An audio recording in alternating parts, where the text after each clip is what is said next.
con los ojos en la cancha y el corazón en el oyente. Weimar lo dice. Señoras, señores, saludo muy cordial.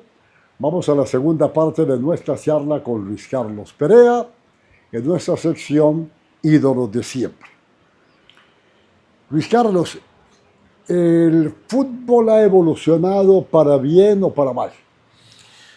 Pues don Weimar, la verdad que no sé, hay una confusión grande, porque hay muchos términos hoy en día, una terminología que realmente nos termina por confundir, porque realmente el fútbol es el mismo. O sea, nosotros juegan arqueros, juegan defensa, juegan centrales, juegan mediocampistas, juegan delanteros. O sea, no le veo algo diferente. Que no, que es más rápido, que pues igual nosotros corríamos. O sea, no es que nosotros jugáramos caminando, porque nosotros jugamos ante los europeos en amistosos y, por ejemplo, en el Mundial del 90 jugamos contra Alemania. Y los alemanes no eran lentos. Los alemanes de la época no eran lentos. Tipo eran rápidos. En el 94 nos tocó jugar contra los rumanos.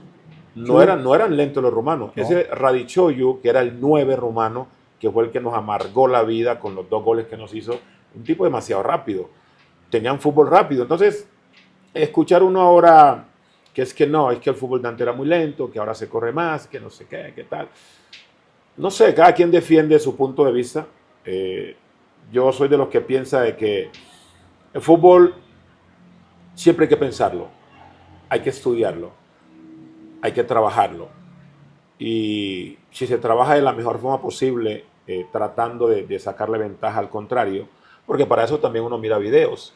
Lo que nosotros hablábamos de estos días con Hugo es que hay conceptos que se han perdido del fútbol de aquel entonces. Y pusimos ejemplo, ¿no? Jugar con la intención del contrario, ¿no?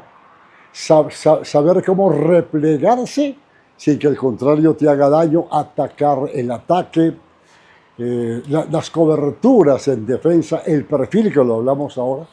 Los conceptos se han perdido y digo yo que eso ha sido para mal del fútbol.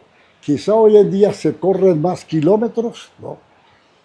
Por compromiso, pero también se ha perdido mucho una cosa importante, Luis Carlos. El talento se ha perdido. Totalmente. Mira, nosotros antes teníamos, yo como defensa, yo me enfrentaba a delanteros hábiles, no solamente veloces, hábiles, delanteros que sabían driblar, que sabían cortar. Un pitufo, por ejemplo. Uno enfrentar a un pitufo de Ávila. Y un veloz como Iguarán. Un veloz como Iguarán, a un Carlos Castro, a un Henry Zambrano, a un Maturana, al Nietzsche Guerrero. O sea, todos esos delanteros eran pícaros, eran, aparte de definidores, sabían enganchar. Cuando uno iba a presionarlos a ellos y uno creía de que iba por la pelota, ellos te hacían un enganche por la creatividad que tenían, porque además los entrenadores siempre le decían a sus delanteros, hey, cuando usted llega allá al fondo, hermano, haga la suya. Hoy en día no le dicen al delantero ese, le dicen centre, pase, centre, pase, centre, pase. Entonces, el jugador hoy en día juega como una máquina. Es centrar, pasar. No pueden utilizar su fantasía. Nosotros teníamos, por ejemplo, un Palomo Zurriaga, que era fantástico verlo jugar.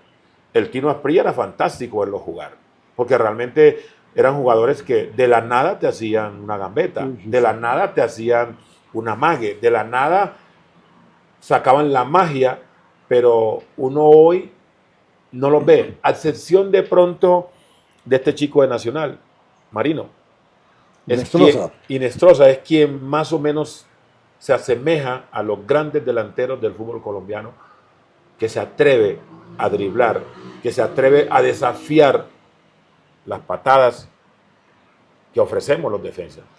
Voy a agilizar un poco, Luis Carlos, haciendo preguntas muy rápidas, respuestas rápidas también, porque me quedan muchos temas. Comentábamos en estos días que cuando los muchachos de Nacional, en aquella época, fines de los 80, 90, y los de la selección colombiana también, que fue a los mundiales, perdían un partido, quedaban molestos, pero si perdían dos, lloraban en la concentración. Total. O sea, a nosotros nos crearon esa cultura de que no se podían perder 2 partidos seguidos. Si se perdía uno, bueno, salíamos berraco, pero el segundo no se podía perder. Eso es una cultura que nos crearon nuestros entrenadores y mucho más de local. El fútbol colombiano tuvo un impacto mundial tan impresionante que recordemos que a Pacho Maturana se lo llevan para el Valladolid, luego para el Atlético de Madrid, que comienza una época ya de exportación de más jugadores. Pide Valderrama termina, por ejemplo, en Francia, luego en el fútbol español. Pero hay un detalle que la gente de pronto, algunos no conocen y otros han olvidado. En el Mundial de 1990, en Bolonia, Italia, estando nosotros un día en Villa Pallavicino, vimos llegar a 2 grandes del fútbol. Arrigo Sacchi, el técnico del Milán que hizo historia en el fútbol del mundo, y a Fabio Capello, que después fue técnico, ¿no?, de selecciones y fue técnico del equipo Real Madrid. Fueron a conversar con Pacho Maturana y con Murillo, preguntándole cómo entrenaban, defensa, ataque, etcétera, etcétera. Y ellos aplicaron cosas de esas en sus equipos. Totalmente. O sea, esa amistad de ellos nació ahí en Tokio, en Japón. Cuando perdimos la Intercontinental contra el Milan, de Arrigo Sacchi, de ahí nació esa amistad de ellos, porque les gustó el equipo nacional como jugaba. Un equipo fresco, un equipo diferente al que ellos en su vida habían enfrentado, con conceptos muy claros en defensa, en ataque, cómo se reducían los espacios, cómo se agrandaban los espacios, cómo marcábamos en curva. Nosotros nunca jugamos en línea. Nosotros salíamos en línea, pero el trabajo se hacía en curva. Sí. O sea, cómo nos respaldábamos cuando el lateral derecho iba, que era el Chonto Herrera, yo me recostaba sobre ese costado. Andrés a su espalda. Andrés a mi espalda y León Villa o Gildardo Gómez respaldaban. Entonces hacíamos esa línea de 4 en diagonal sin dejar espacio. Y fuera de eso venía uno de los medios centros a reforzar la defensa. Por supuesto, uno de los medios centros, que en este caso era Leonel iba, respaldaba al Chonto Herrera, no detrás, sino al lado, porque detrás estaba yo, y en el medio entraba Barrabás Gómez. Entonces, Barrabás era quien cubría esa mitad de un lado, Leonel la cubría del otro lado cuando la pelota se jugaba por el otro lado. Entonces, la mitad del campo nunca quedaba sola. Siempre teníamos un jugador en el medio cuidando de que realmente no nos llegara nadie y nos pudiera hacer daño. Bueno, hay un hecho que con Pacho lo hablaba en estos días, con Pacho Maturana, con Hugo Gallego, con Orlando Restrepo, con los Navarrete, con Alejandro Restrepo. Hicimos una reunión muy amena y hablábamos de un hecho que yo creo que fue muy importante para el fútbol colombiano. En el torneo preolímpico que se jugó en Bolivia, hubo un partido con Uruguay, Colombia-Uruguay. Después de ese partido, Colombia le pegó un baile a Argentina que recuerdo que fue con túneles y todo, ¿no?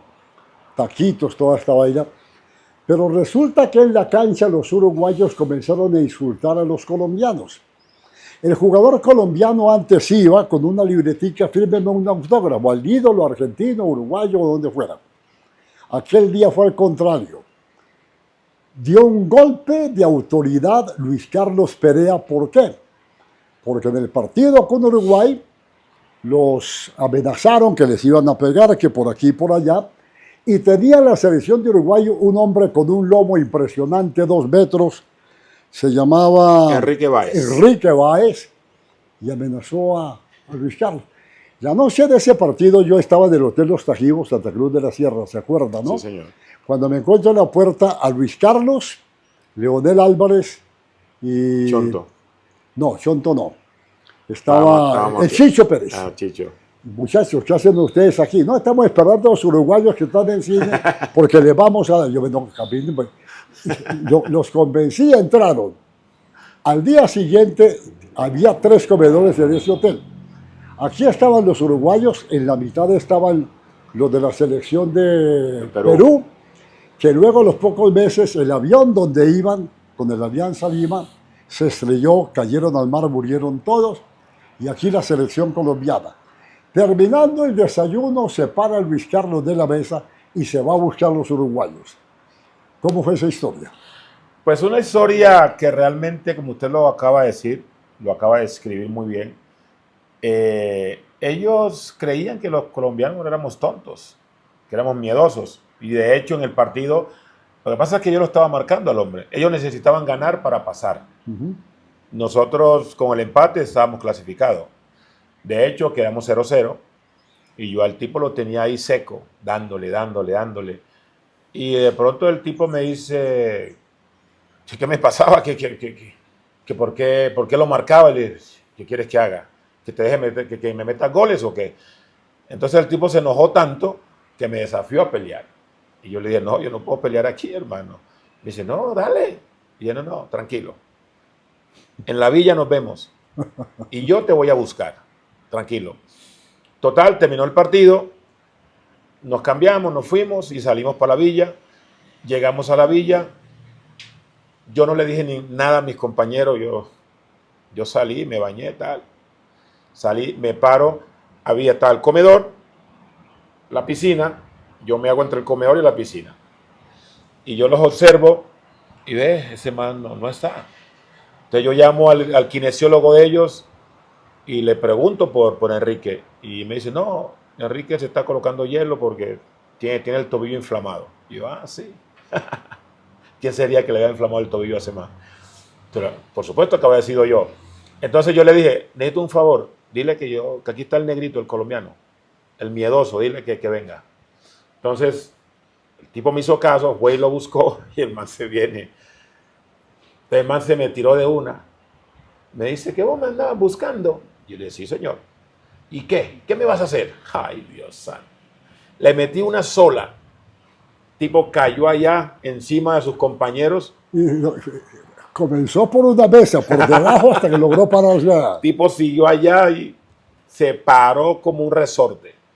Volví, se me vino y le pegué otro. Tipo, mejor dicho, quedó privado. Entonces ya todos sus compañeros se vinieron encima. Pero Enrique, vos estás loco, ¿cómo te vas a meter con ese negrote? Y no sé, el que se meta le doy. A mí no me toque nadie. Entonces ya llegó la seguridad del hotel y bueno, ya se armó, se calmó la vaina. Se metieron los peruanos a calmar las cosas y todo. Pero digo que fue muy importante porque el jugador colombiano demostró personalidad, ¿no? Y que no todo el mundo te puede estar humillando. Bueno, y a raíz de eso, porque eso es un escándalo mundial, o por lo menos latinoamericano, donde ya los cronistas argentinos, uruguayos, en forma de chiste se dieron cuenta que los colombianos no son tan tontos, porque salió un colombiano a defender su honor. Entonces, desde ahí, desde ese punto y hora, hubo más respeto. Hubo más respeto para nosotros, ya no éramos tan tontos. Además de eso, futbolísticamente nosotros empezamos a crecer, porque le ganamos a los argentinos por primera vez un gol por 0, con gol de Redín de tiro libre. Después nos fuimos a la Copa América del 87, le ganamos 2 goles por 1. Sí, señor. Y el fútbol con Maradona a bordo. Con Maradona a bordo, y el fútbol colombiano siguió creciendo en personalidad y en un montón de cosas. Claro. Y no hay que olvidar que después hubo ese partido histórico del 5-0. Por supuesto. En cancha de River en Buenos Aires. No olviden, señoras y señores, suscribirse a nuestro canal, darle me gusta y activar la campanita para recibir notificaciones de nuevos videos. Voy a cerrar con el famoso cuestionario de Bernard Pivot. Este lo heredó de Marcel Proust, el famoso autor de En busca del tiempo perdido, y ha sido pues, muy usado en el mundo entero para los personajes cuando uno los entrevista. Y vamos a cerrar esa sección ídolos de siempre con Luis Carlos Perea, con este cuestionario de Bernard Pivot. Comienzo preguntando, ¿cuál es su palabra favorita? Amor. ¿Cuál es la palabra que menos le gusta? No. ¿Qué es lo que más lo excita? Cuando me dicen papi. ¿Y qué es lo que menos lo excita? Algunos me dicen negro feo. ¿Cuál es su grosería preferida? Hijo de tantas. ¿Qué sonido le encanta? La lluvia. ¿Qué sonido odia? El motor de los carros. ¿Qué profesión aparte del fútbol le gustaría haber practicado? Yo pude haber sido arquitecto, ¿Y cuál profesión no le hubiera gustado? ingeniero. Luis Carlos Perea, finalmente, si el cielo existe, ¿qué le gustaría que Dios le dijera cuando usted llegara allá? Coroncoro, regresa. Luis Carlos, de verdad, muchas gracias. Vuelvo a expresarle toda mi admiración, mi afecto de siempre. Y mil gracias por habernos inaugurado esta sección que vamos a tener con alguna frecuencia de los ídolos de siempre. Que el Señor lo bendiga, que tenga un feliz regreso a Miami, donde reside hace 26 años. Así todavía nos saludamos y nos despedimos la gente que nos gusta. Muchísimas gracias. Señoras, señores, hasta nuestro próximo comentario, con los ojos en la cancha y el corazón en los oyentes. Con los ojos en la cancha y el corazón en el oyente. Uweimar lo dice.